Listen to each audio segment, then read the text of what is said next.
Hi, ഞാനിപ്പോൾ ഒരു കിടിലൻ ഹോട്ടലിലാണ് നിൽക്കുന്നത്. അപ്പോൾ ഹോട്ടൽ നിങ്ങളെ പരിചയപ്പെടുത്തി തരാം. ഹോട്ടലിൻ്റെ സൈഡ് വശമൊക്കെ ആകട്ടോ, ഒരു റെയിൽവേ ട്രാക്ക് കണ്ടല്ലോ, കാർ പാർക്കിംഗ് ഒക്കെ കണ്ടല്ലോ.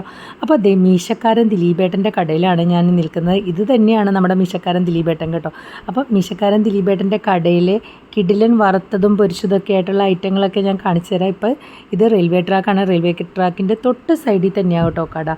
അപ്പോൾ ഈ കടയിലേക്ക് വരാനായിട്ട് ചേർത്തലേ വന്നു കഴിഞ്ഞിട്ട് 11-ാം മൈലിൽ എത്തിയതിന് ശേഷം 11-ാം മൈലിൽ നിന്ന് പടിഞ്ഞാട്ട് കുറച്ച് പോന്നാൽ മതി കേട്ടോ, നമ്മുടെ ഈ ഹോട്ടൽ കാണാൻ പറ്റും. റെയിൽവേ ട്രാക്കിൻ്റെ തൊട്ട് സൈഡിൽ തന്നെയാണ് കേട്ടോ. അപ്പോൾ ആരോട് ചോദിച്ചാലും മീശക്കാരൻ ദിലീപേട്ടൻ്റെ കട ചോദിച്ചാൽ പറഞ്ഞുതരാതെ ആരും ഇരിക്കില്ല. അത്രയ്ക്കും ഫേമസ് ആയ ഒരു കടയാണ് ഈ മീശക്കാരൻ ദിലീപേട്ടൻ്റെ കട. ഇവിടെ ഇങ്ങനെ കിഡിലനായിട്ട് വറുത്തതും പൊരിച്ചതും ഒക്കെ ആയിട്ടുള്ള ഒത്തിരി ഐറ്റംസൊക്കെ ഇവിടെ ഉണ്ട്. അപ്പം ശരിക്കും പറഞ്ഞാൽ സീ ഫുഡ് ഇഷ്ടം പോലെയുണ്ട്.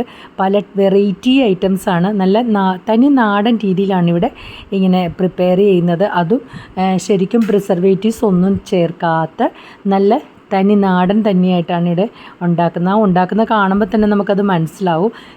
നമ്മളവിടെ നിന്ന് കുറേ നേരം ഞാനിതൊക്കെ കണ്ടായിരുന്നു, അതുകൊണ്ടാണ് ഞാൻ പറയുന്നത്. പിന്നെ അതുമാത്രമല്ല, ടേസ്റ്റ് വൈസ് ആണെങ്കിലും നമുക്ക് ആ പഴയ ഒരു നമ്മുടെ വീട്ടുകാരൊക്കെ പണ്ടുള്ള അമ്മൂമ്മമാരും അമ്മമാരൊക്കെ ചെയ്യുമ്പോൾ ഉണ്ടാകുന്ന ആ ടേസ്റ്റൊക്കെ രുചിച്ചിട്ടുള്ളവർക്ക് ഇത് മനസ്സിലാവും. അതുപോലെയുള്ളൊരു ടേസ്റ്റാണ് ഇവിടുത്തെ ഫുഡിന്. അതും വെറൈറ്റി ആയിട്ടുള്ള ഒത്തിരി മീനുകളൊക്കെ ഉണ്ട്. അപ്പം മീശക്കാരൻ ദിലീപേട്ടനെ നിങ്ങളെല്ലാവരും നന്നായിട്ട് കണ്ടോളൂ. ഇതാണ് മീശക്കാരൻ ദിലീപേട്ടൻ. ഇങ്ങനെ ചിരിച്ചുകൊണ്ട് എല്ലാ ആൾക്കാരുടെ അടുത്തും നമ്മളിങ്ങനെ ഓടി നടക്കും. എന്നിട്ട് എല്ലാവരോടും സംസാരിക്കും. എല്ലാവരോടും നല്ല ഫ്രീ ആയിട്ട് മിണ്ടുകയും സംസാരിക്കുകയും അതുപോലെ തന്നെ നമ്മളോടൊക്കെ നല്ല എല്ലാ ഫുഡൊക്കെ എങ്ങനെയുണ്ടെന്നുള്ളതും എല്ലാം തിരക്കും. എന്തെങ്കിലും മാറ്റങ്ങൾ വരുത്തണോ, എങ്ങനെയുണ്ട്, എല്ലാ കാര്യങ്ങളും ചോദിക്കും കേട്ടോ. അത്ര നല്ല ഒരു എല്ലാവരോടും നല്ല സ്നേഹത്തോടു കൂടി ആ ആഹാരം സ്നേഹത്തോടു കൂടി നമുക്ക് തരുന്നത് പോലെ തന്നെയാണ് ആളുടെ പെരുമാറ്റം കേട്ടോ.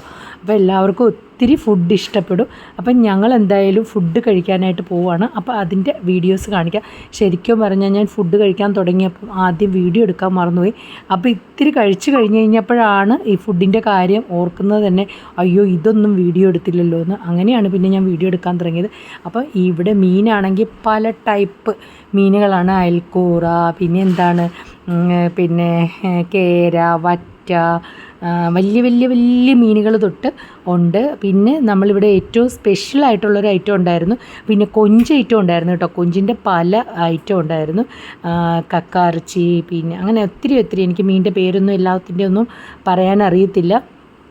കുറേ മീനുണ്ടായിരുന്നു. പിന്നെ അതുപോലെ സ്പെഷ്യലായിട്ടുള്ളൊരു ഐറ്റം എന്ന് പറയാനായിട്ട് പാൽക്കപ്പയാണ്. പാൽക്കപ്പയുടെ ടേസ്റ്റ് ശരിക്കും പറഞ്ഞാൽ നാവിൽ ഇപ്പോഴും ഇങ്ങനെ ഇതായിട്ട് നിൽക്കും. അത്ര ടേസ്റ്റുള്ളതായിരുന്നു പാൽക്കപ്പ. എല്ലാവർക്കും ഭയങ്കരമായിട്ട് ഇഷ്ടപ്പെട്ടു. പാൽക്കപ്പയും ഈ മീനിൻ്റെ ഗ്രേവിയൊക്കെ കൂട്ടി നമ്മൾ കഴിക്കുമ്പോൾ ഒരു പ്രത്യേക ടേസ്റ്റായിരുന്നു. അതുപോലെ തന്നെ ചോറിൻ്റെ കൂടെ അത്യാവശ്യം മോരുകറി അല്ലാണ്ടുള്ള കുറച്ച് കറികളൊക്കെ ഉണ്ടായിരുന്നു. അപ്പോൾ അതൊന്നും ആർക്കും നോക്കാൻ പോലും നേരെയില്ലായിരുന്നു. അതുപോലെ നമ്മളിവിടെ ഇങ്ങനെ ഈ മീനിൻ്റെ ഐറ്റംസ് തന്നെ ഇങ്ങനെ വാങ്ങിക്കൊണ്ടിരിക്കുമായിരുന്നു. ഞങ്ങൾ ഒത്തിരി പേരുണ്ടായിരുന്നു. എൻ്റെ ചേച്ചിയും ചേട്ടനൊക്കെ കുവൈറ്റിൽ നിന്ന് വന്നതാണ്. അപ്പോൾ അവരും അവരുടെ ചേട്ടൻ്റെ ഫാമിലിയും ഞങ്ങളുടെ ഫാമിലി എല്ലാവരും കൂടെയൊക്കെ ചേർന്നിട്ടുള്ളൊരു ഫുഡ് കഴി മത്സരം തന്നെയെന്ന് പറയാം. അതുപോലെയായിരുന്നു. എല്ലാവരും കഴിച്ച് ഇങ്ങനെ ആകെ ക്ഷീണിച്ച് വലഞ്ഞ് അതുപോലെ കഴിച്ചു കേട്ടോ. എല്ലാവർക്കും അത്രയ്ക്ക് ഇഷ്ടമായിരുന്നു. നമ്മളെല്ലാവരും കഴിക്കണതിനേക്കാൾ കൂടുതൽ ആഹാരം അന്നത്തെ ദിവസം കഴിച്ചു എന്നുള്ളതാണ്. ശരിക്കും പറഞ്ഞാൽ ഈ വീഡിയോ എടുത്തിട്ട് ഞാൻ കുറച്ചായി. എന്നിട്ട് ഞാനിത് ഇടാൻ എനിക്ക് ടൈം കിട്ടിയില്ലായിരുന്നു. അതുകൊണ്ടാണ്. അപ്പോൾ ഇത്തിരി ലേറ്റായിട്ടാണ് ഈ വീഡിയോ ഇടുന്നത്. അപ്പം എല്ലാവർക്കും ഭയങ്കരമായിട്ട് ഇഷ്ടമായി കേട്ടോ.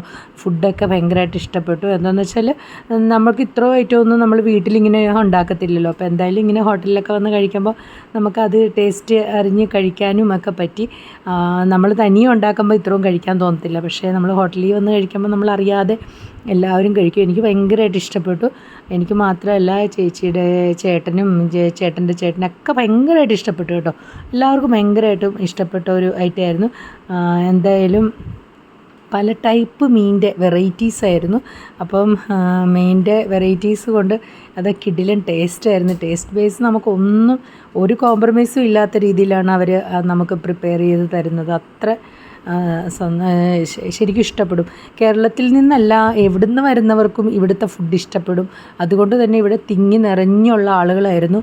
എപ്പോഴും ഇങ്ങനെ നമ്മൾ ബുക്ക് ചെയ്തെങ്കിൽ മാത്രമേ ഇത്രയും ആൾക്കാർക്കൊക്കെ ഇരിക്കാനായിട്ട് നമുക്ക് ശരിക്കും പറഞ്ഞാൽ സൗകര്യം കിട്ടുകയുള്ളൂ. അതുപോലെ നിറച്ച് ആളാണ് ഇങ്ങനെ വന്നുകൊണ്ടിരിക്കുന്നത്. അതുപോലെ തന്നെ ജോലിക്കൊക്കെ പോകുന്ന ആൾക്കാരും അങ്ങനെയൊക്കെ ഉള്ളവരില്ലേ, ഇപ്പം എക്സിക്യൂട്ടീവ്സ്, എൻജിനീയേഴ്സ്, അതുപോലെ തന്നെ മാനേജേഴ്സ്, അവരൊക്കെ ഇങ്ങനെ അങ്ങോട്ടും ഇങ്ങോട്ടുമൊക്കെ ജോലിക്ക് പോകുന്ന അവർ സ്ഥിരമായി കണ്ടുവച്ചിരിക്കുന്നൊരു കടയാണ്. അതുകൊണ്ട് തന്നെ എപ്പോഴും നിറച്ച ആൾക്കാരായിരിക്കും. അതായത് ചെറുതല ടൗണിലും ആലപ്പുഴ ടൗണിലും അങ്ങനെയൊക്കെ ഉള്ളിടത്തു നിന്നൊക്കെ വരെയും ആൾക്കാർ ഇവിടെ വന്ന് ഇങ്ങനെ ഫുഡ് കഴിക്കും. പിന്നെ ഹൈവേ കൂടെ പോകുന്ന ആൾക്കാർ മുഴുവനും ശരിക്കും പറഞ്ഞാൽ ഈ ദിലീപേട്ടൻ്റെ കട അറിയാവുന്നവർ ഈ ഭാഗത്തുകൂടി പോയാൽ കഴിക്കാതെ പോകത്തില്ല. അദ്ദേഹത്തിൻ്റെ പെരുമാറ്റവും അത്ര നല്ല രീതിയിലായതുകൊണ്ട് എല്ലാവർക്കും ഇഷ്ടമാകും. ആ ആഹാരം നമുക്ക് തരുമ്പോഴും അത്ര സ്നേഹത്തോടു കൂടിയാണ് നമുക്ക് തരുന്നത്. അപ്പം ഒത്തിരി നല്ല ഇത് കണ്ടില്ലേ, ഇവിടുത്തെ ആ ഒരു ഷോപ്പിലെ ഒരു തിരക്കൊന്ന് നിങ്ങൾ കണ്ടു നോക്ക്. അപ്പോൾ എത്ര നല്ല ഫുഡ് ആയതുകൊണ്ടായിരിക്കുമല്ലോ ഇത്രയധികം ആൾക്കാർ ഇവിടെ വരുന്നത്. അപ്പോൾ ഇത് ഒരു ദിവസത്തെ കാര്യമല്ല, ഇത് എല്ലാ ദിവസവും ഇതുപോലെ തന്നെയാണ് ഇവിടുത്തെ തിരക്ക്. നമുക്ക് ഇങ്ങനെ എത്രയോ പേര് കഴിച്ചു പോയി. ഇതിപ്പോൾ കുറേ കഴിഞ്ഞിട്ടുള്ള ടൈമാണ്, എന്നിട്ട് പോലും ഇവിടുത്തെ തിരക്കിതാണ്. അപ്പം ഞങ്ങൾ ഫുഡൊക്കെ കഴിച്ചു കഴിഞ്ഞു. ഇനിയിപ്പം ഞങ്ങൾക്ക് പോകണം. അപ്പം അതിനു മുമ്പായിട്ട് ഞങ്ങളിങ്ങനെ കുറച്ച് നേരം ഐസ്ക്രീമും അതും ഇതൊക്കെ വാങ്ങിയൊക്കെ കഴിച്ചു അവിടെ നിന്ന്. അപ്പം എല്ലാവരും ഭയങ്കരമായിട്ടും ഫുഡ് കഴിച്ച് എൻജോയ് ചെയ്തു എന്ന് തന്നെ പറയാം. അത്രയ്ക്കും ഇഷ്ടമായിരുന്നു, എല്ലാവർക്കും ഫുഡ് ഇഷ്ടപ്പെട്ടു. എന്തായാലും നമ്മളുടെ ഈ കട ആർക്ക് വേണമെങ്കിലും ഈ സ്ഥലം മനസ്സിലാക്കാൻ എളുപ്പമാണ്. അപ്പം ഞങ്ങളെല്ലാവരും പോകുവാണ്, കഴിയൊക്കെ കഴിഞ്ഞു. അപ്പം എല്ലാവർക്കും tata bye bye, okay, see U.